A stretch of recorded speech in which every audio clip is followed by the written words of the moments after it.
voy a presentar al director, que es Joaquín Lisón, el artífice de esta maravillosa película. Y le doy la palabra en este caso, si quiere comentar, Joaquín, de cómo el proceso de la película, porque qué os motivó, es obvio, hacerla, y después formularemos cuestiones, en este caso a Joaquín, y yo haré unos matices jurídicos. Bueno, buenas noches, gracias por estar aquí. Acabáis de ver una película murciana hecha por murcianos, actores profesionales, personas afectadas de la comarca del Mar Menor que se autorrepresentan a sí mismos. Habéis visto también una versión corta de la película, realmente dura 85 minutos, faltan escenas, además escenas importantes en las que Sofía en el año 2056 recuerda aquellas palabras de la profesora Teresa Vicente, es decir, que el discurso que habéis visto en la primera parte de la película se alarga y se cierra cuando ella recuerda aquellas palabras que escuchó, ¿no? En donde los derechos de la naturaleza eran una esperanza, y que en el 2056, cuando Sofía vuelve a su tierra o a su mar, esos derechos de alguna manera han hecho que el Mar Menor se haya recuperado. Entonces, bueno, es una pena porque estando en la Facultad de Derecho es una pena que esa escena se haya perdido. Pero bueno, lo podéis imaginar, puesto que imagino que esto de los derechos de la naturaleza ahora mismo en la Facultad de Derecho de Murcia es un temazo, ¿no? Puesto que lo es para toda Europa y todo el mundo. Yo tengo un poco más que decir, es decir, como os he dicho, muchas personas que aparecen en la película se autorrepresentan y son afectados y afectadas. Hay una cosa importante también que debéis saber, y es que la película realmente no tiene guión, aunque pone que el guión, digamos que lo he escrito yo, pero no es así. Había que poner un nombre por cuestiones legales con el Instituto de la Cinematografía, pero la película la ha escrito el propio territorio y las propias personas. Fue un proceso de 2 años y medio de rodaje, junto con Concepción Meseguer, que tenéis aquí también en la sala, que habéis visto que hace un trocito de papel, hace de camarera, vamos, ni siquiera es un papel. Pero bueno, yo consigo, cada vez que necesito algo, puesto que nuestros rodajes son de poco presupuesto, siempre que necesito un papel así, que de pronto no habíamos caído, pues consigo a y me lo interpreta, aunque no es una actriz, pero bueno, lo hace muy bien. Y ahora, próximamente, vamos a presentar una película sobre la desaparición de la huerta de Murcia y lo que supone para nosotros, para los murcianos, a nivel de sostenibilidad, a nivel de muchos aspectos, y Conchi es la protagonista porque ella es huertana, murciana y huertana, y proviene de toda esa cultura que de alguna manera ha desaparecido. Bueno, volviendo a la película de Sofía Volverá, es una película que no tiene guión, como os decía, sino que el trabajo consiste por nuestra parte en escuchar un territorio afectado, en crisis, un territorio con una herida que está sangrando, y que nosotros sin dudar cortamos un rodaje para ir al Mar Menor a filmar la mañana en la que nos enteramos que los peces estaban ahí muertos en la orilla de la playa, ¿no? O estaban ahogándose. Esas imágenes que habéis visto es el comienzo de la película. Durante 2 años y medio lo que hacemos es escuchar, acercarnos primero a los jóvenes, a los adolescentes, porque eran los que pensábamos que eran los que más estaban sufriendo el impacto de ver sus playas con seres muertos, haber sufrido las inundaciones, haber sufrido ver a sus padres con el agua hasta el cuello, en fin. Para nosotros eran los primeros afectados y los primeros inocentes, Y por ahí empieza la película y empezamos a tirar del hilo y a construir una historia que como os digo, tardamos 2 años y medio en construirla. Aunque el tiempo del relato son 3 meses, desde la mortandad de peces en octubre de 2019 hasta hasta final de la Navidad 2020 en que Sofía se marcha. Son 3 meses de relato, pero la película dura mucho más, lo que es rodaje. Y bueno, yo ya no quiero alargarme más, sino me gustaría que, no sé, abriéramos un debate, que el Cineforum de alguna manera es una de nuestras esencias. Estas películas las hacemos para tanto visibilizar como también hablar con la población autóctona, que en este caso somos nosotros, los murcianos, y un poco sacar todo lo que nos mueve, ¿no? Y yo creo que aquí estar en la Facultad de Derecho es para nosotros pues, muy especial, por eso quiero agradecer a Carlos la invitación, porque de alguna manera vuestra facultad en esta película es una de las protagonistas. ¿Tenéis alguna cuestión, pregunta? Si no, pues formularé yo. La compañera. Bueno, yo tengo una pregunta. ¿Hay algún caso? O sea, al final de la película vemos que el Mar Menor se ha recuperado gracias a todos los derechos medioambientales que se le han reconocido al transcurso de la película. Entonces, mi pregunta es, ¿hay algún lugar en el mundo que haya sufrido de manera similar al Mar Menor y al que se hayan reconocido derechos medioambientales o ahora como lo que están discutiendo ahora con el Mar Menor y se hayan recuperado? ¿Esa para generar o para él? Yo creo que eso es más... La respuesta es sí. Mira, en el marco de las Naciones Unidas hay un caso que llegó al Comité de los Derechos Humanos, que es del señor Itiota, que pertenece a la isla de Kiribati, que está en el Océano Pacífico, al noroeste, creo recordar, de Australia. Él tuvo que emigrar junto con su familia, y se fueron a Australia, por el nivel del mar y también aparte que había unas petroleras que vertían en este caso al mar. ¿Qué ocurrió?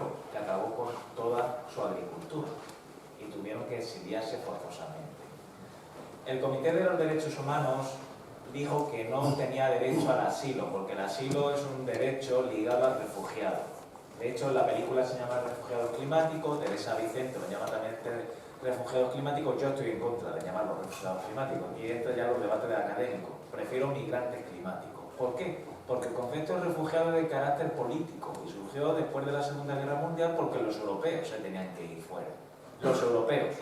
Cuestión muy diferente sería, a lo mejor si se hubiera tenido que ir en este caso. Le dijeron que no, pero en cambio es la primera vez que un instrumento de las Naciones Unidas ha vinculado el derecho a la vida con el cambio climático.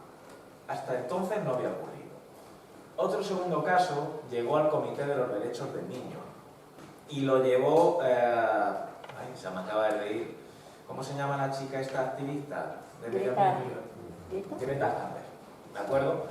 9 chicos de diferentes países, en este caso denunciando de las emisiones de CO2 que afectaban a la población, algo científicamente más que demostrado desde el informe Madoff de 1972. Se desestimó la demanda, pero por cuestiones procesales, porque previamente, antes de concurrir a los sistemas internacionales, se tienen que agotar las vías internas. Pero puso de relieve lo siguiente: las emisiones de CO2, el cambio climático, la acción humana, lo que hacen es provocar daños transfronterizos. Por tanto, ya me estás abriendo la perspectiva de lo nacional a lo internacional. Entonces ya tenemos 2 casos, 2 precedentes en este. ¿Qué más? Ecuador, Colombia, Bolivia ya han reconocido constitucionalmente los derechos de la naturaleza. Bolivia no constitucionalmente, sino es a través de una ley muy interesante en su preámbulo, porque además habla de la mercantilización de la tierra, y luego si queréis verlo, ya que sois la mayoría de Derecho y Arte, desde ese punto de vista tenéis un libro de Naomi Klein que se llama Esto lo cambia todo, o todo va mal, haciendo propuestas. Ya tenemos casos de reconocimiento. Esto con Teresa lo he debatido y me alegro de la película de Joaquín y lo de Teresa por lo siguiente: en Europa realmente nosotros nos creemos que respetar la naturaleza es reciclar. Creo que en este aspecto somos bastante brutos. Pero en América Latina, sobre todo con las poblaciones indígenas, tiene una mirada muy diferente a nosotros, en este caso, con lo que es la naturaleza.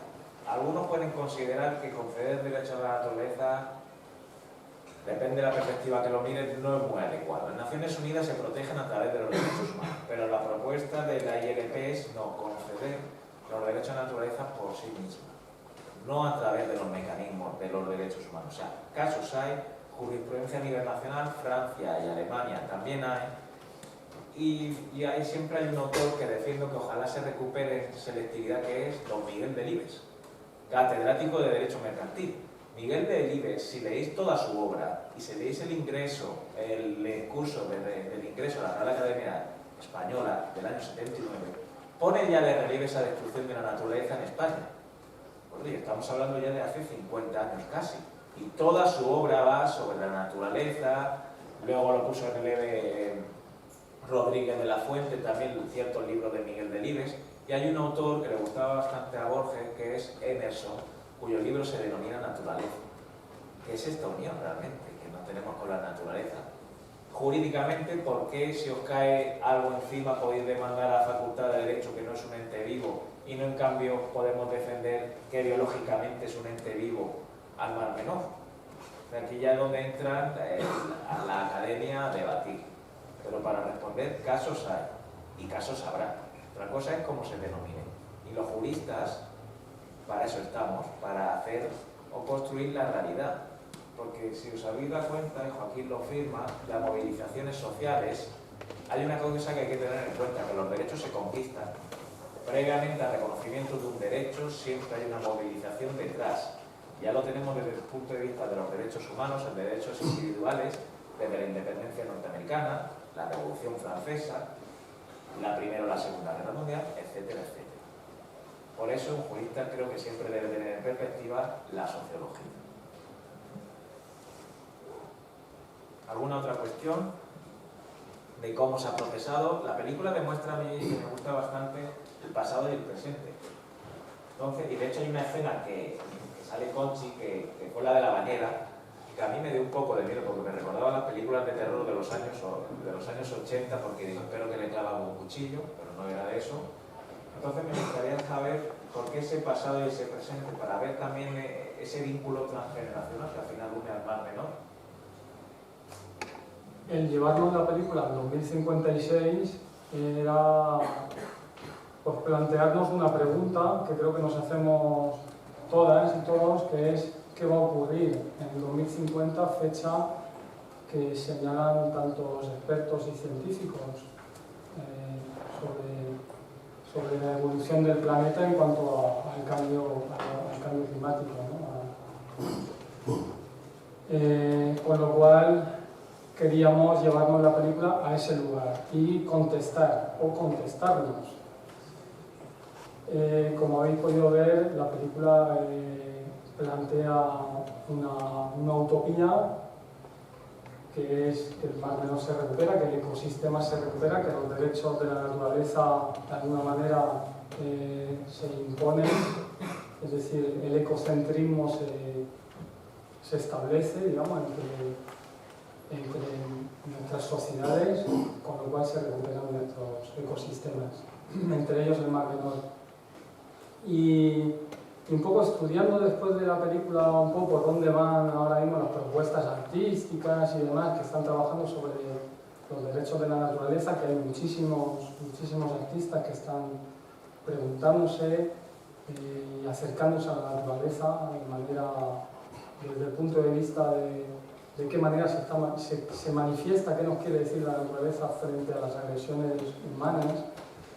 Es que muchos de los planteamientos que plantean los artistas son utopías posibles, es decir, no crear distopías en la medida de lo posible, sino convencer a la ciudadanía o a las personas, en este caso que ven una película, convencerlas de que podemos lograr ciertas utopías y esa es un poco nuestra digamos, la solución, ¿no? Es decir, esta película no deja de ser una propuesta positiva de pongámonos manos a la obra y solucionemos nuestros problemas con nuestra relación con la naturaleza. En este caso, por irnos a lo local, porque nosotros somos una productora muy pequeña, muy humilde, que quiere hacer cine murciano.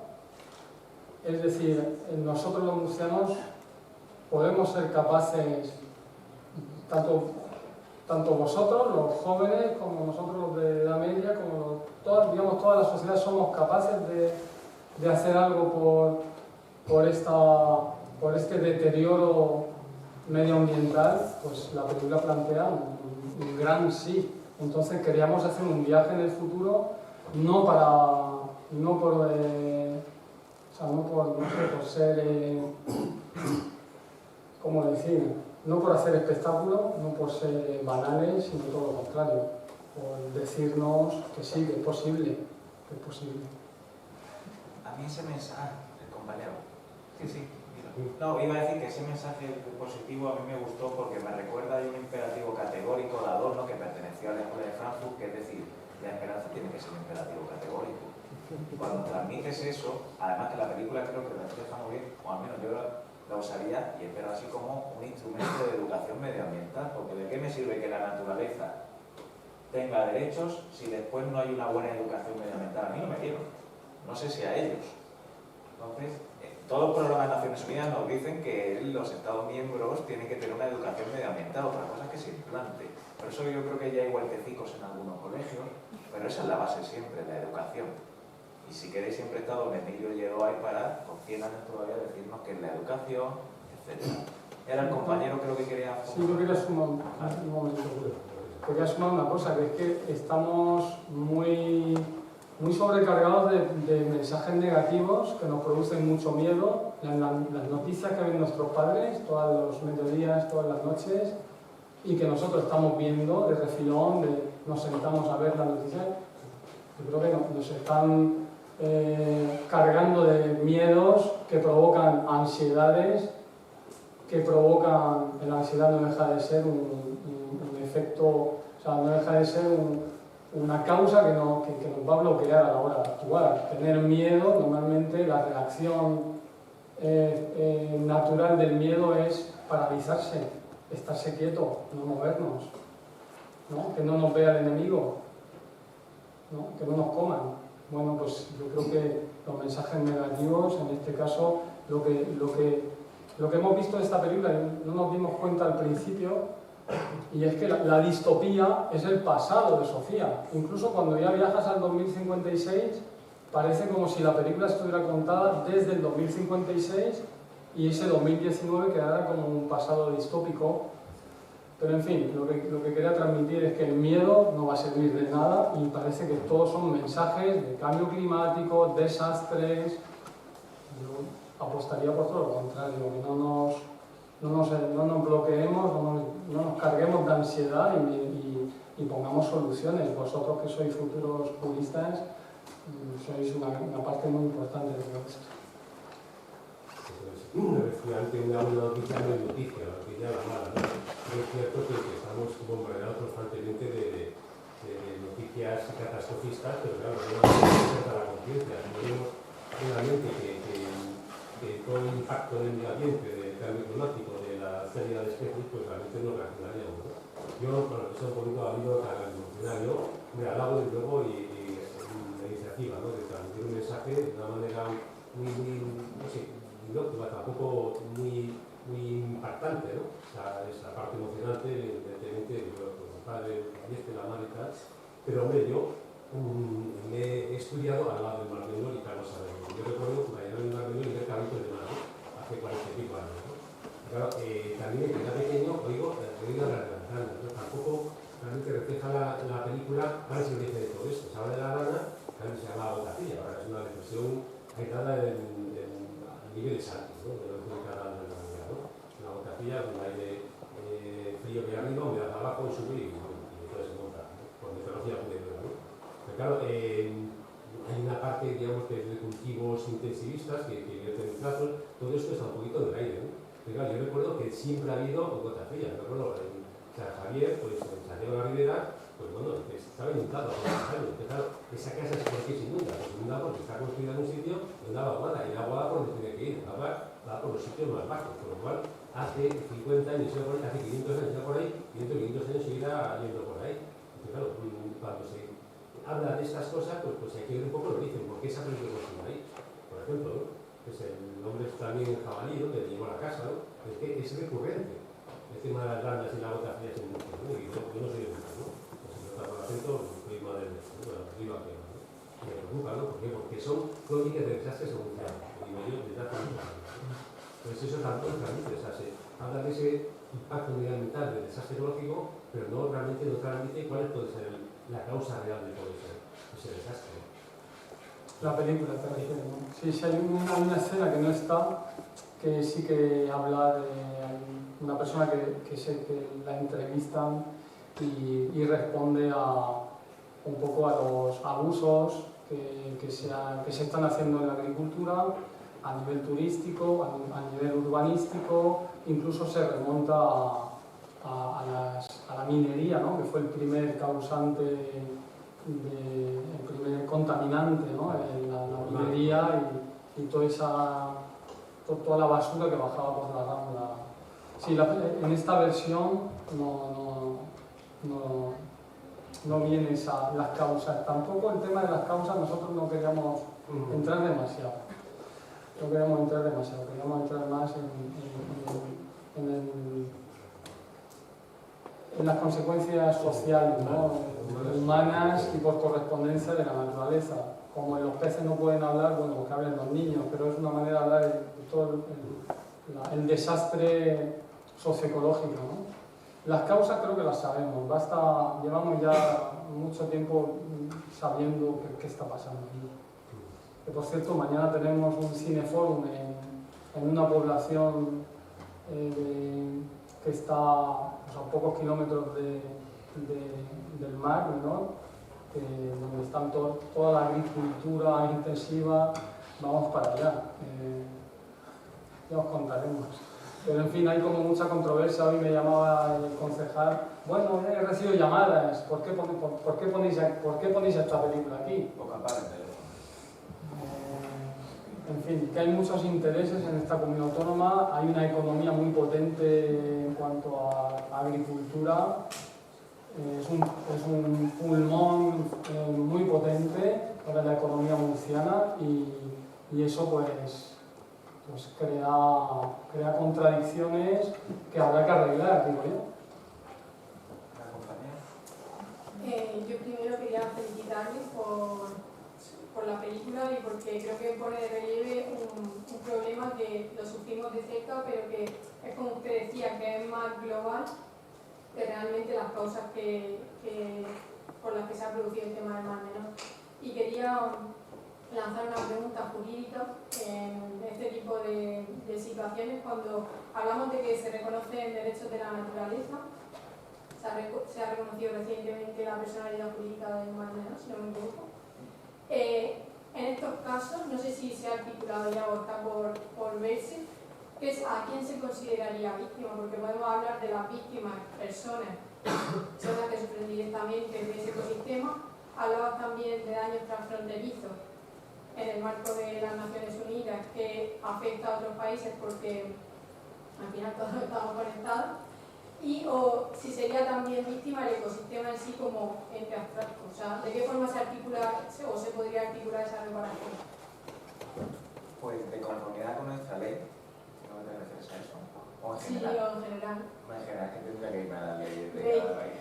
De conformidad con nuestra ley sería el Mar Menor. A mí no me gusta llamarlo víctima, no lo sé, es un debate conmigo interno, porque para mí víctima es la persona física, en general, pero sería el Mar Menor y sus cuencas. La cosa es la articulación también procesal, que creo que recordar que está en el artículo 6, que cualquier ciudadano en este caso, que siempre presente un interés jurídico, un interés de justicia en ese caso, podrá alegarlo. Y luego además que se tiene que formar, creo que todavía no se ha formado una comisión de expertos en este sentido.